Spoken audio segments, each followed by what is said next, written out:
ஓம் நம சிவாய.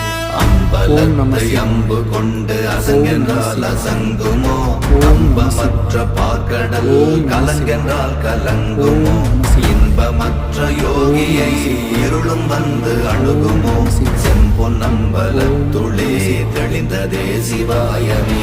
ஓம் நமச்சிவாய ஓம் ஓம் நமச்சிவாய ஓம் நமச்சிவாய ஓம் ஓம் நமச்சிவாய ஓம் நமச்சிவாய ஓம் ஓம் நமச்சிவாய ஓம் நமச்சிவாய ஓம் ஓம் நமச்சிவாய. அவ்வெனும் எழுத்தினால் அகண்டம் ஏழுமாகினாய், உவ்வெனும் எழுத்தினால் உருத்தரித்து நின்றனை, மவ்வெனும் எழுத்தினால் மயங்கினார்கள் வையகம், அவ்வும் உவ்வும் அவ்வுமாய் அமர்ந்ததே சிவாயமே. ஓம் நமச்சிவாய ஓம்